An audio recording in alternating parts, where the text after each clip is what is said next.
انہوں نے کہا تو کہاں سے؟ کہا میں عراقی ہوں۔ تو کہا کہ اے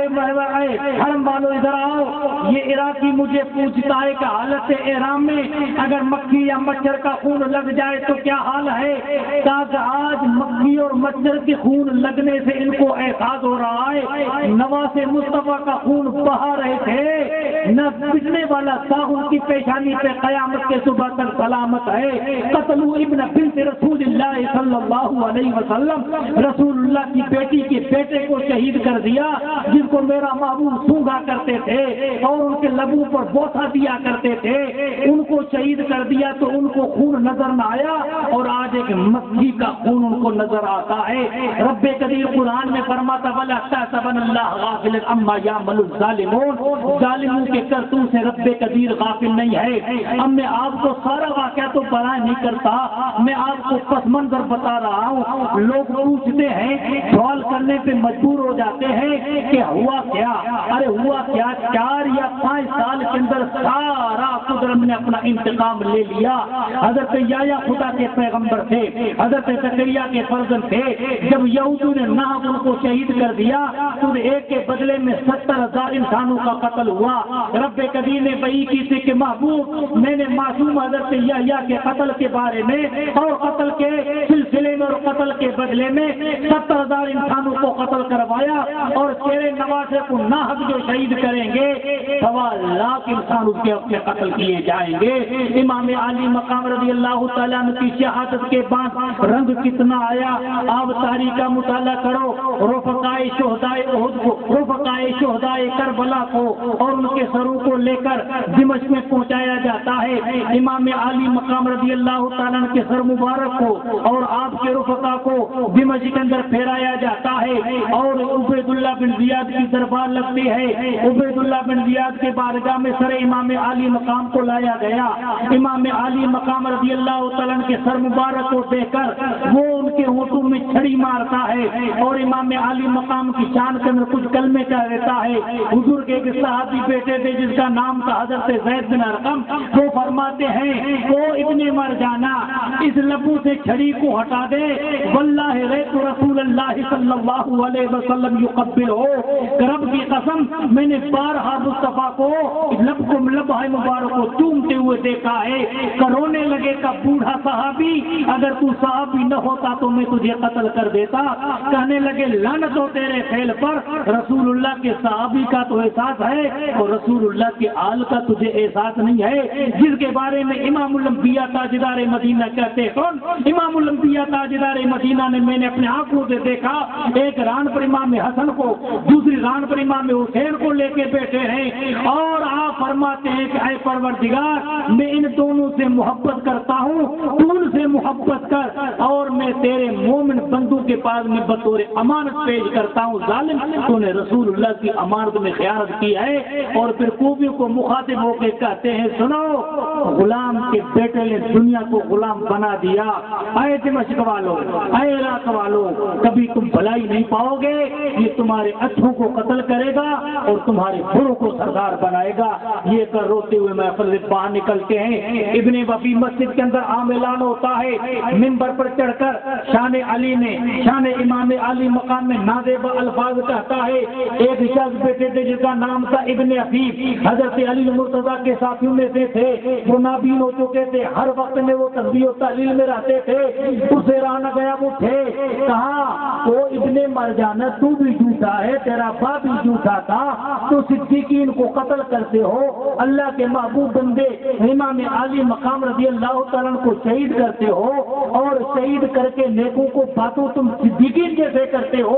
یہ کہنے کے بعد کا پکڑو اس شخص کو، پکڑا جاتا ہے اور اس کو شہید کر کے اس کی لاش کو سولی پہ چڑھایا جاتا ہے۔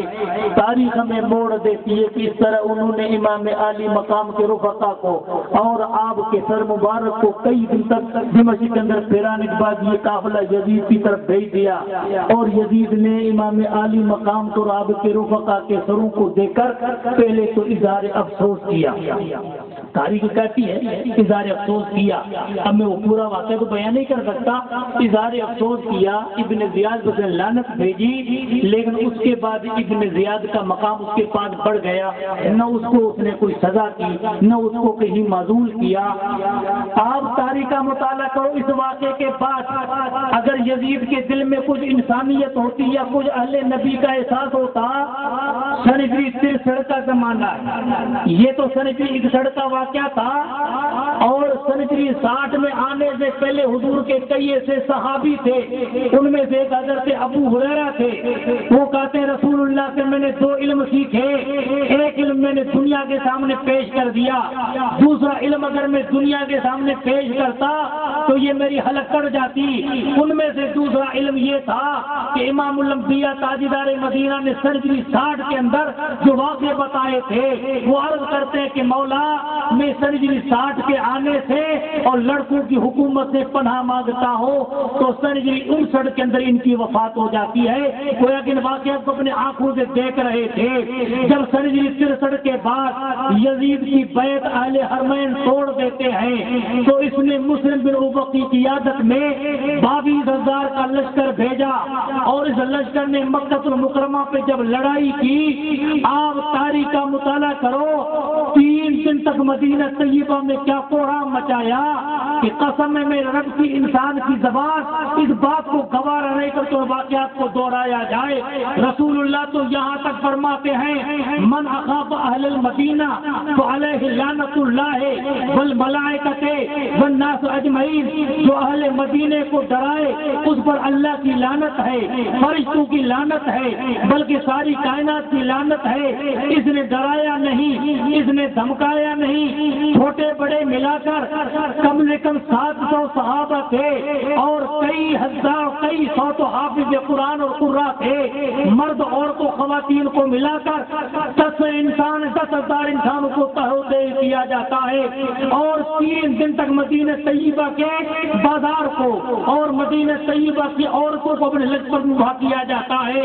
اور 3 دن تک مدینہ طیبہ کی مسجد سے اذان کی آواز نہ آئی۔ ایک بوڑھے تابعی ہیں جن کا نام ہے حضرت سعید مسیب، وہ یہ بیان کرتے ہیں کہ 3 دن تک مدینہ طیبہ کی مسجد میں اذان نہیں ہوتی ہے، اور وہ مسجد نبوی جس کے لیے انسان کی آنکھیں ترس رہی ہے، وہ ریاض جنت جس میں 2 گانا نماز ادا کرنے کے لیے مومن کا دل ترس رہا ہے، ہاں وہ شہر مدینہ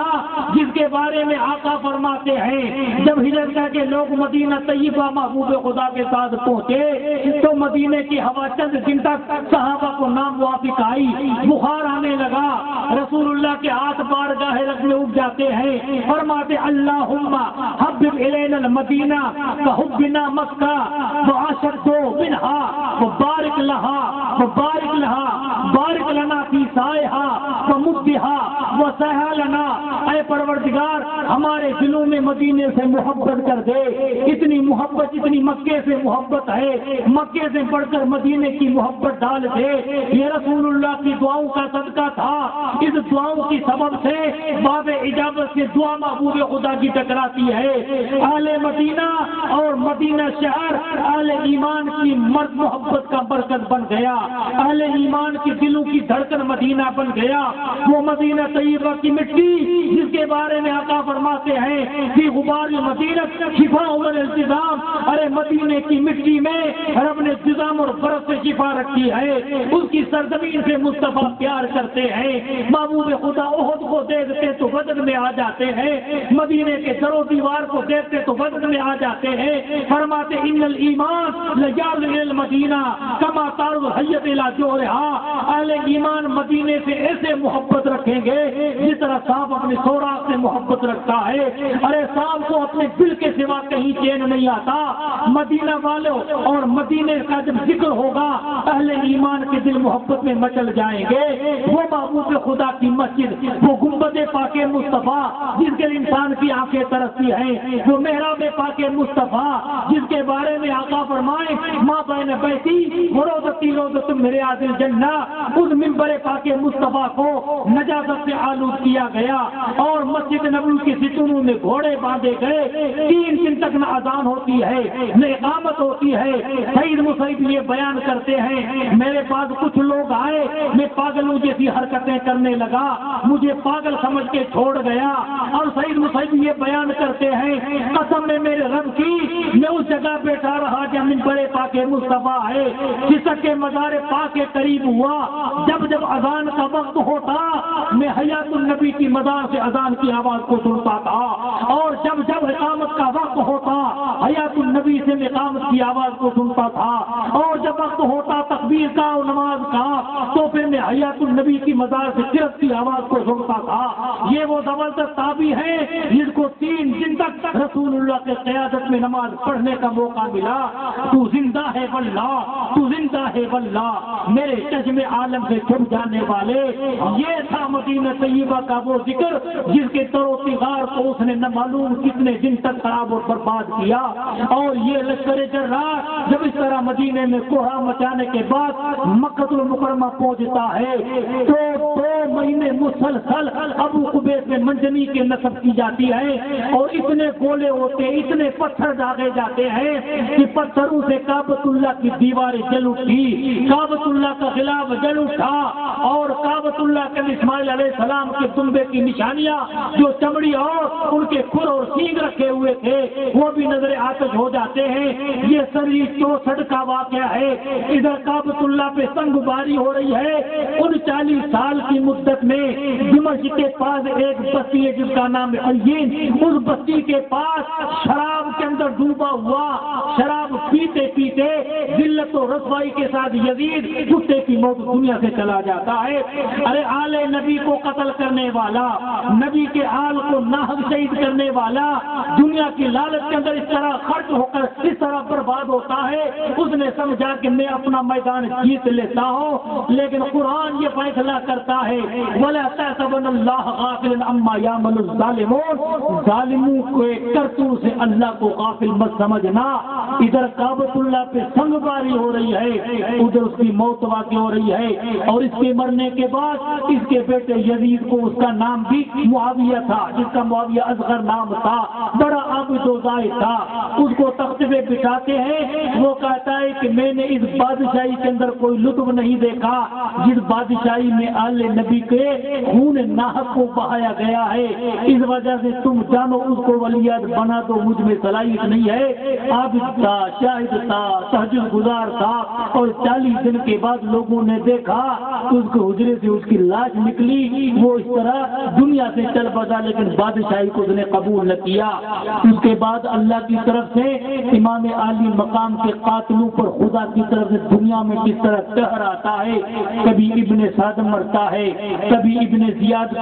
کبھی ابن زیاد کا موقع آتا ہے، اور اس کی طویل داستان ہے. اب اس داستان کو میں پیش کروں گا. مختار بن ابی الثقفی کی شکل میں ایک شخص تھا اور اس نے جھنڈا کھڑا کیا کہ میں محمد بن حنفیہ کا نائب، جو امام علی مقام رضی اللہ تعالیٰ عنہ کے بھائی تھے اور جن کا نام تاریخ میں آیا ہے محمد. 2 منٹ میں اس کا خلاصہ کر دوں. آج دنیا جس کو محمد حنیف کے نام سے ڈنڈوراتی کرے گی، کیا کہتے ہیں؟ محمد حنیف کا داستان پیش کرو. زیتون کا اور محمد حنیف کا داستان تو پیش نہیں کیا جاتا ہے. میں نے تاریخ کے اندر تقریباً 50واں سال جا رہا ہے اور 30-35 سال تو مجھے گفتگو کرتے کتابوں پڑھتے پڑھتے ہو گئے ہیں، لیکن میں نے اپنی سی مختصر سی عمر کے اندر محمد حنیف تو حضرت علی کی کوئی بیٹوں میں نام دیکھا ہی نہیں. نام کیا ہے؟ محمد. اور ابن حنفیہ قبیلے بنی حنیف سے تعلق رکھنے والی آپ کی ایک عورت تھی، حضرت خاتون قیامت کی وفات کے بعد مختلف یقے پر دیگر 7 عورتوں سے آپ کا نکاح ہوا۔ حضرت علی کا آپ کے 18 تو بیٹے تھے، 18 بیٹیاں تھیں، ان میں سے 3 آپ کے بیٹے تھے جن کے نام تھے محمد، ایک تھا محمد اکبر، ایک تھا محمد اوسط، ایک کا نام تھا محمد اکبر، اور ان کو آپ محمد بن حنفیہ کیوں کہتے تھے؟ یہ قبیلے بنی حنیف سے تعلق رکھنے والی خاتون تھی جس کا نام تھا خولا حنفیہ، اس وجہ سے ان کو کہا گیا محمد بن حنفیہ، جس کی وقع مدینہ طیبہ میں ہوئی ہے اور ان کا مزار پاک جنت البقیع میں۔ کہتا ہے کہ میں اپنے آپ کو حضرت محمد بن حنفیہ کا نائب و خلیفہ کہتا ہوں۔ لوگوں اس کی تصدیق نہیں کی، حضرت امام محمد بن حنفیہ سے اس کی تصدیق پوچھی، آپ نے اس کو انکار کرنا اچھا نہ سمجھا کہ میں نے حکم تو نہیں دیا ہے، لیکن امام علی مقام رضی اللہ تعالیٰ عنہ کے قاتلوں کے بدلے ہم سب کا فرض ہے۔ دیکھتے دیکھتے اس کے جھنڈے تلے ہزاروں انسانوں کا لشکر جمع ہوا اور ایک ایک قاتل کو چن چن کے قتل کیا، یہ اللہ کی طرف سے ایک بدلہ تھا۔ اور کوفے کے اندر جب اس کا تسلط ہو گیا، چاروں طرف سے جب قبضہ ہو چکا، امام علی مقام کے قاتلوں سے مکمل جب وہ بدلہ لے چکا، اب کہنے لگا مجھ پہ وحی آتی ہے، میں نبی ہوں، استغفر اللہ، یہ ہوا بات برباد گیا، خسرت دنیا والآخرہ۔ اتنا اچھا کام کرنے کے بعد پھر کہتا ہے کہ میں نبی ہوں، اور پھر وہ قتل ہوتا ہے حضرت عبداللہ بن زبیر کی خلافت کے دور میں۔ کہنے کا مطلب یہ کہ دنیا کے اندر اس طرح ان کو تباہی و بربادی کا منظر اپنے آنکھوں سے دیکھنا پڑا، اور آخرت میں اللہ کی طرف سے کیا عذاب ملے گا جس کا ذکر مولا قرآن میں بیان کرتا ہے، وَلَا تَحْسَبَنَّ اللَّهَ غَافِلًا عَمَّا يَعْمَلُ الظَّالِمُونَ، اللہ کو غافل مت سمجھنا ظالموں کے کرتوت سے، انہوں نے جو کیا اللہ کی طرف سے ظالم کو ڈھیل دی جاتی ہے، مہلت دی جاتی ہے۔ ان اللہ لَيُمْلِي الظَّالِمَ، اللہ ظالم کو مہلت دیتا ہے، حتیٰ اذا اخذوا فلسفن، جب اللہ کی طرف سے پکڑ ہوتی ہے تو اتنی سخت ہوتی ہے پھر ایک لمحے کے لیے اللہ کی طرف سے مہلت نہیں ملتی ہے، مہلت دی جاتی ہے بندے کو تاکہ توبہ کرے، توبہ کرے، توبہ کرے، آج گناہ کل توبہ، آج گناہ کل توبہ، آج گناہ کل توبہ، یہ تو مذاق ہوا نا۔ ندرت کے اسی استغفار توبہ کر لے ایک ہی بار، علامہ بلے شاہ رحمۃ اللہ علیہ فرماتے ہیں نزد کے اسی استغفار توبہ کر لے ایک ہی بار، اس دنیا کا ایک ہی پھیرا آنا نہیں دوسری بار، ندرت کے اسی استغفار توبہ کر لے ایک ہی بار۔ بھلا شادی سو حکایت جنجا مرشد شاہ عنایت، مرشد کر گیا بیڑا پار، ندرت کے اسی استغفار توبہ کر لے ایک ہی بار۔ توبہ تو ایک مرتبہ ہوتی ہے، بار بار تھوڑی توبہ ہوتی ہے، اس لیے اللہ کی طرف سے مہلت ملتی ہے۔ فرزندان توحید، ملت بیضا کے علم بردارو، دین حنیف کے پاسبانو، محمد مصطفیٰ کے دیوانو، امام علی مقام کی شہادت کو منانے والوں، اٹھو، نگاہوں کا قافلہ نگاہوں سے اوجھل نہیں، رحمت خدا بندی تمہارے دلوں کے تمہارے دلوں کے دروازوں پہ دستک دے رہی، اٹھو ابھی سویرا ہے، سب کی بارگاہ میں سچے دل سے ہم توبہ کریں اور یہ عہد کر اٹھیں کہ انشاءاللہ سیرت امام علی مقام سے یہ سبق لیں گے، ہمیں سجدوں سے محبت کرنی پڑے گی، ہمیں نماز سے محبت کرنی پڑے گی، واو اللہ کرنے سے امام علی مقام کی محبت کا قضا نہیں ہوتا ہے، ماتم پرستی سے امام علی مقام کی محبت کا قضا نہیں ہوتا ہے، تازیہ داری سے امام علی مقام کی محبت کا قضا نہیں ہوتا ہے، 4 دن تک ہاہو کرنے سے، سر کو بھی کرنے سے، سینہ کو بھی کرنے سے، گلی گلی پھرنے سے امام علی مقام کی محبت کا قضا نہیں ہوتا ہے۔ حسین سے محبت ہے، حسین سے کردار سے محبت ہے، سجدوں سے محبت کرو، نواز مصطفیٰ کا سر سجدے کی حالت میں کٹا ہے، جمال یار کی رنائی ختم نہ ہوئی، بہت کاملیاں کوئی بیانی سے، خوب کی سیر چمن حور نشاد رہے، باغ با جاتا ہوں میں گلشن پھر آباد رہے، وما توفیق الا باللہ، وآخر دعوانا ان الحمدللہ رب العالمین، السلام علیکم ورحمۃ اللہ وبرکاتہ۔ آیا تیلا کو سلا کہ شان چاہتے کا تو شرما گئی، کیسی نورانی صورت ہے سرکار کی، جل کی تعظیم کو جھک گئی چاندنی، جس کے سجدے جانے رہنا تیرا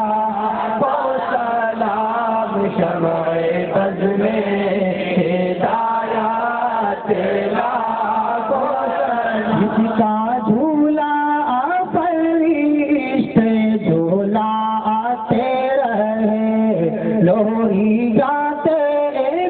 نوری سولا آتے رہے دل کو کندھوں پہ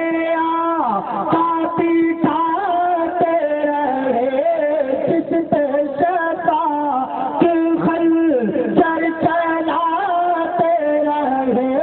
اس محمد کے افسر پہلا کو سلام مصطفیٰ جان رحمت پہلا کو سلام شمع بز میں ہدایت پہلا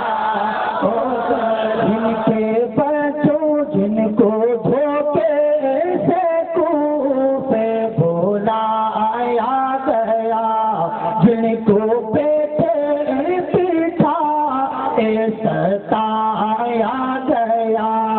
دل کے بچوں کو رلایا گیا جن کی گردن پہ خنجر چلایا گیا اس محمد کے اختر پہنا ہو سلام مصطفیٰ جان رحمت تیرا کو سلام شمع بز میں ہدایت تیرا کو سلام جوانا میں جنت کا سالار ہے جن کا نانا تو عالم کا سردار ہے جو سہرا پائے محبوب غفار ہے جس کا سر تشتی میں زیر تلوار ہے اس نبی کے جگہ سے پہلا ہو سلام مصطفیٰ جان رحمت تیرا کو سلام شمع بز میں ہدایت تیرا کو سلام جس نے حق کر پڑا میں ادا کر دیا اپنے نانا کا وفا کر دیا کرتا کر سپر بے خدا کر دیا کر لی جات سینے پد میں شہادت کا جام اس حسین پینے ہے کر پہلا ہو سلام مصطفیٰ جان رحمت تیرا کو سلام شمع بز میں ہدایت تیرا کو سلام ایسی پلٹن ہوئی گردن اولیاء اوج محفل ہوئی گردن اولیاء عرش پر سر ہوئی گردن اولیاء جس کی ممبر پلی گردن اولیاء اس پر غم کی کرامت تیرا ہو سلام مصطفیٰ جان رحمت تیرا ہو سلام شمع بز میں ہدایت تیرا کو سلام زندگی میں ہمیں جو ملا ہے سبھی محمود پاپا کے تیرا کرم ہے سبھی فیض اکبر کی ہوگی برکت سبھی جب پکارا ہر حاجت پر آئی میری تیرا فیضا ہمیشہ رہے مرشدی ان کی نورانی صورت تیرا لاکھوں سلام یا نبی سلام علیکہ یا رسول سلام علیکہ یا حبیب سلام علیکہ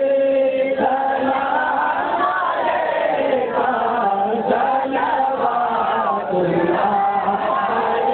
علیکہ بڑے نالوں کا صدقہ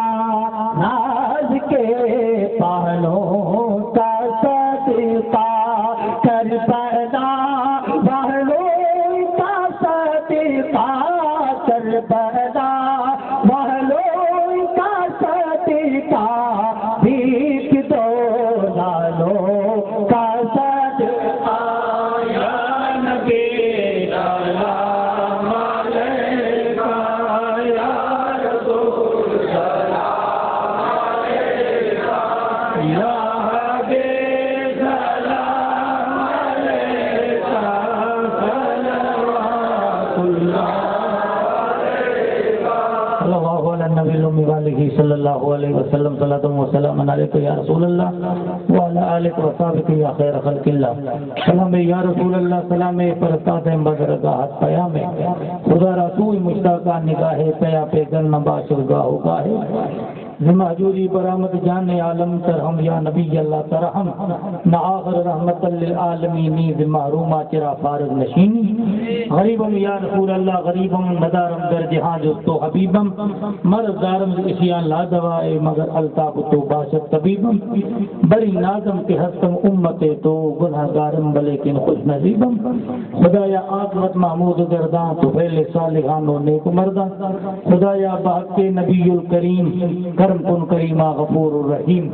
خدایا بحق بنی فاطمہ کبر قول ایما کن مخاتمہ اگر دعوت مرد کنی بر قبول منو دست و دامان آل رسول بلغ الولا بکمالہ کذبت دجا بجمالی حسنت جمیع خصالی صلو علیہ وآلہ وسلموا تسلیما اللہم صلی علی سیدنا نبینا مولانا محمد الکبر کل و دوایا عافیت ربزان و شفائها نور الابصار و ضیائها قوت الارواح و غذائها و آلہ و صحبہ بارک وسلم یا صلی علیہ الصلوۃ والسلام علیک یا رسول اللہ سبحان ربک رب العزۃ عما یصفون وسلام علی المرسلین والحمد للہ رب العالمین لا الہ الا اللہ محمد رسول اللہ صلی اللہ علیہ وسلم میرا بیٹا بیٹھو نیاز لینا جاؤ برائے مہربانی نیاز لینا جاؤ